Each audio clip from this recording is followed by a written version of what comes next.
In today's podcast, we will try to explore the question most people avoid their entire lives: who am I?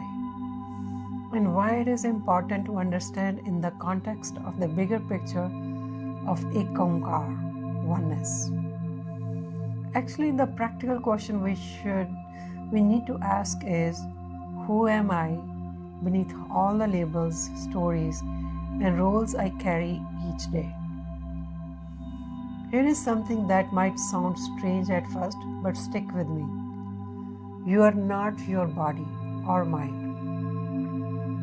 Yes, your body is real. It is incredible. It is like a sophisticated instrument, a biological miracle that lets consciousness experience the world.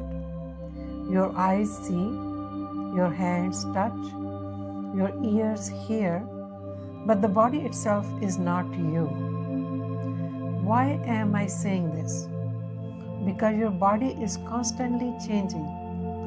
The cells that made up your body 7 years ago, gone, completely replaced.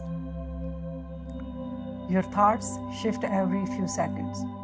Your emotions change throughout the day. You are sad, then happy, then angry, then calm. Nothing about your mind stays the same. But notice something, there is a part of you that does stay the same. Right now, pause for a moment. Close your eyes if you want to. Notice what is aware of your thoughts. Notice what is observing your emotions. Notice what is watching your body breathing. It is the silent consciousness. Actually, you are that. The part of you that never changes. This consciousness is simply there, quietly watching, never moving, never getting tired, never needing approval. It has no name. It needs no validation. It just is. That's you, the real you. Not the version you show the world. Not the identity you have built. Not the story you tell about yourself. Just pure awareness, present, unchanging, like the sky watching clouds move across it. Most of us live trapped in a loop of stories we tell ourselves every day, every moment. We wake up and think things like, I am not good enough. I have failed too many times. I need to prove my worth. Nobody really understands me. I am broken. I have to keep up with everyone else. We believe these stories are true. We believe they define us. And because we believe them, we live them. We carry tension. We feel restless. We are always trying to fix ourselves or prove something, and we suffer. But here is the key.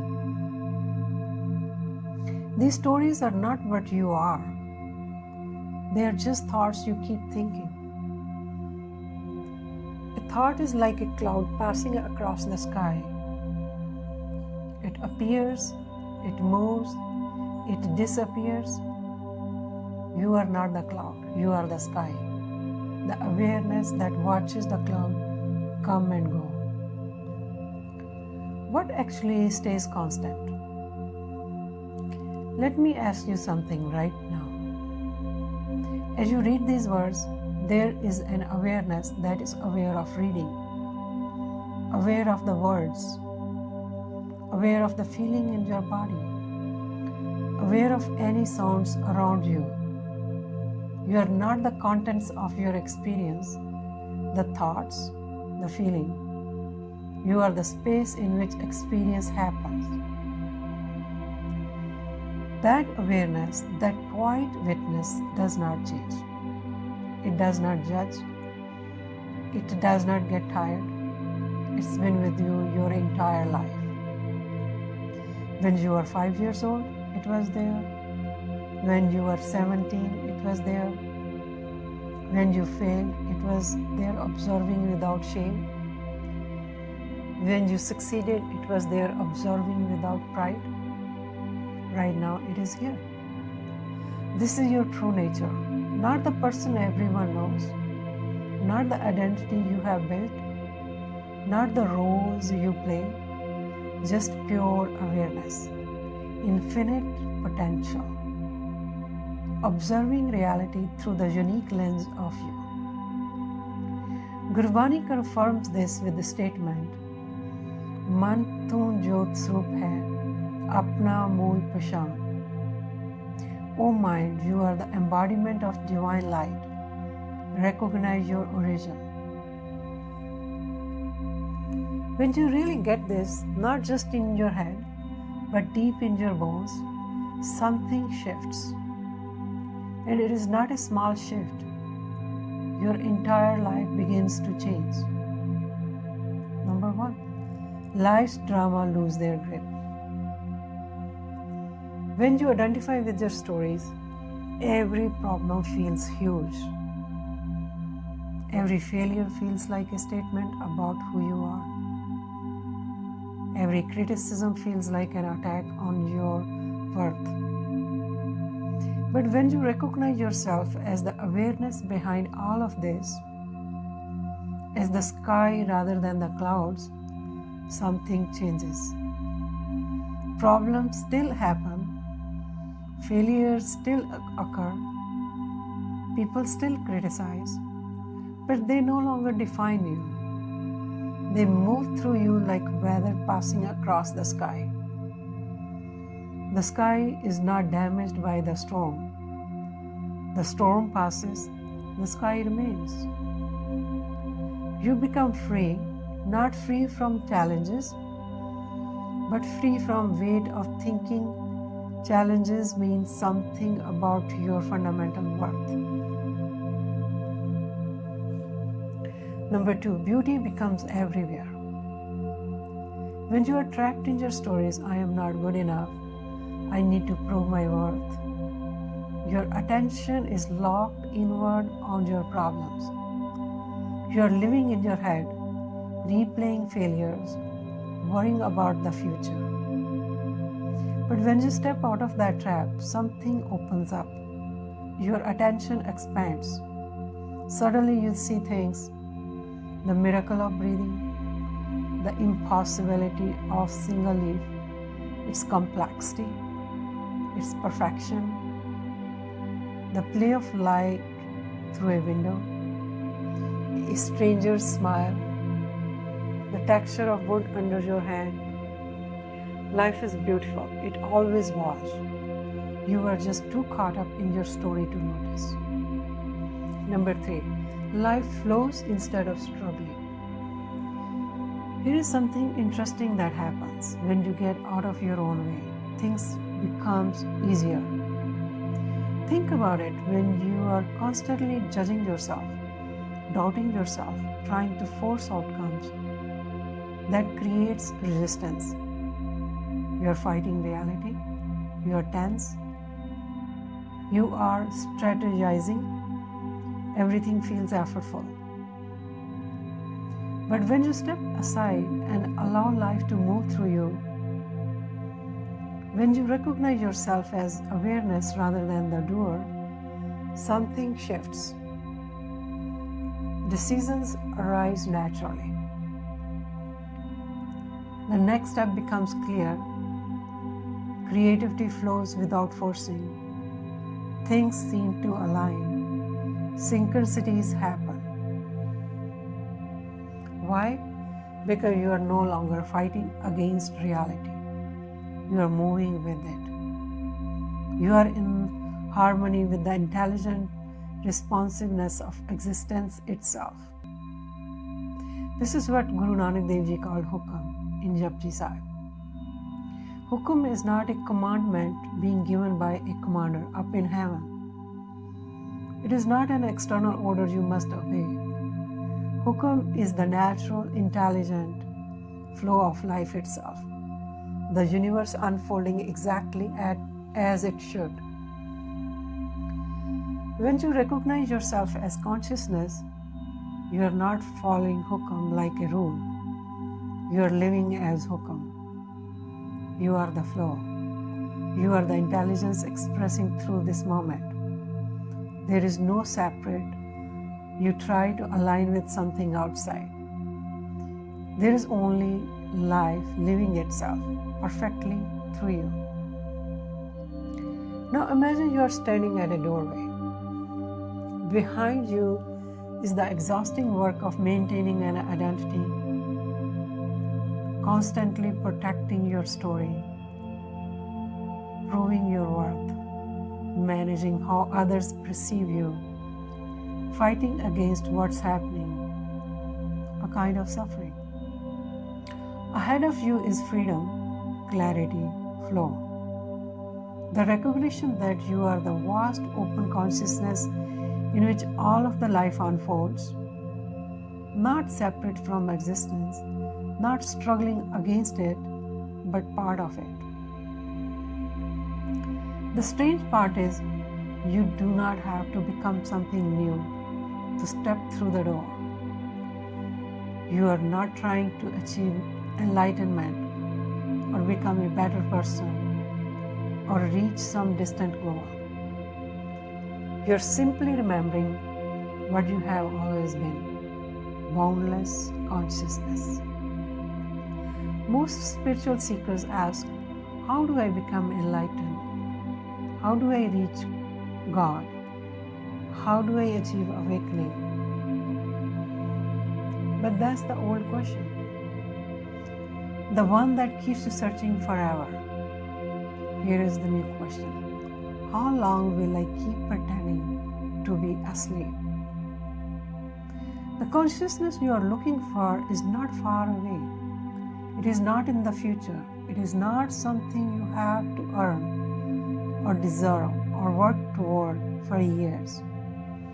It is here right now, in this very moment.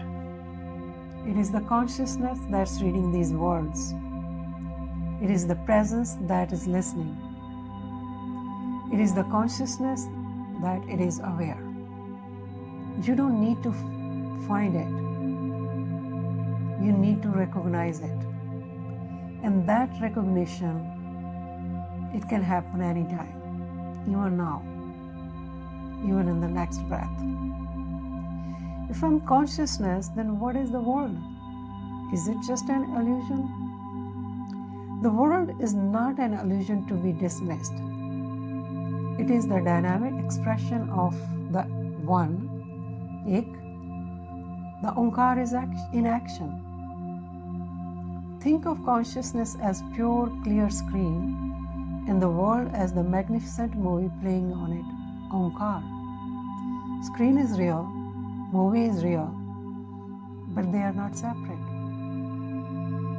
The movie has no existence apart from the screen. The practical shift.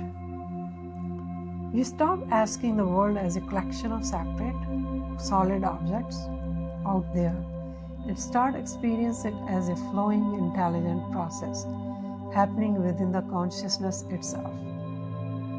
The tree, the bird, the person you are talking to, all are unique expressions of the same one reality.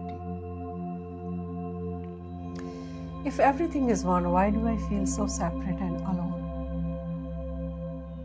The feeling of separation is created by the mind's primary tool, identification. The mind identifies with the body, this is me. Thoughts, these are my beliefs. Stories, this is my past, my personality.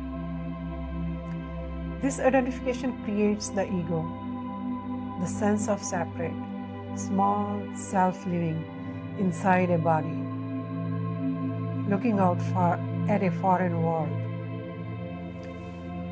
Separation is felt in the mind. Oneness is experienced in awareness. Each time you practice resting as awareness, you step out of the mind's story of separation and into the direct experience of the body, the open space that contains everything. The feeling of isolation is a signpost pointing you back to this practice. This sounds passive. If I'm just consciousness, do I just sit back and do nothing? This is crucial misunderstanding. Recognizing yourself as consciousness does not make you passive. It makes you clear and effective. Right now, most actions come from the ego, driven by fear, desires, past conditioning, and a need to protect the separate self. This action is often stressful and creates conflict. But when you act from the space of consciousness, action becomes a natural, intelligent response to the present moment. It is not burdened by my story. It is like a skilled dancer responding to the music, or a clean mirror simply reflecting what is in front of it. You do not do nothing. You allow life to live itself through you with clarity and grace. If we are all one, how should I relate to other people? You relate from recognition, not from role. Most relationships are transactions between two separate selves, egos. What can I get? What must I give? How do I appear? This is exhausting and creates conflict. But when you touch your own nature as consciousness, you begin to sense that same aware presence in others. You do not just see their personality, their body, or their story. You sense the same silent consciousness looking out through their eyes. You listen to others to understand the being behind their words, not just prepare your reply. Hurting others will feel like hurting yourself, because at the deepest level, you are the same life.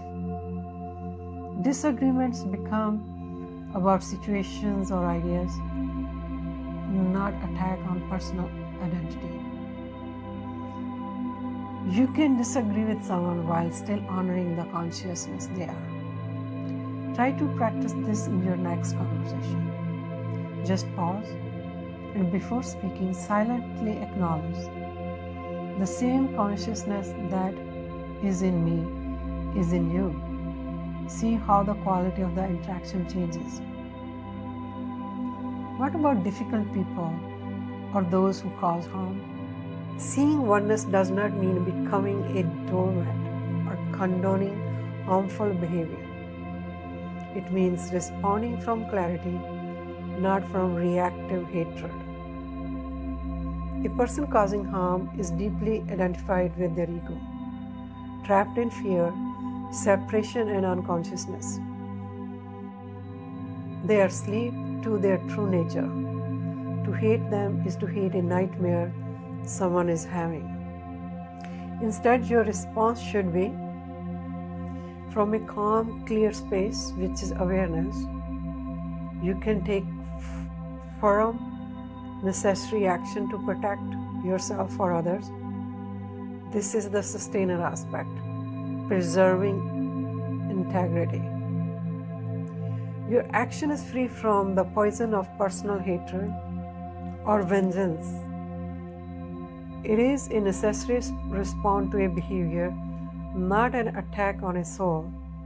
This is justice, not revenge. You can have compassion for unconscious suffering that drives harmful behavior, even as you firmly stop the behavior itself. This is the deepest form of strength. The entire journey of Ekankar is a gradual shift from living in the movie of your life, identified with the character, lost in the plot, to resting as the screen, the silent, aware space from which you can enjoy the movie with all its drama, beauty, and flow without ever being threatened by it. This understanding of who am I leads to the next important question: why am I here on this earth? We'll explore that in the next podcast. Until then, keep remembering really who you are. This is not as easy to do as it is simple to understand.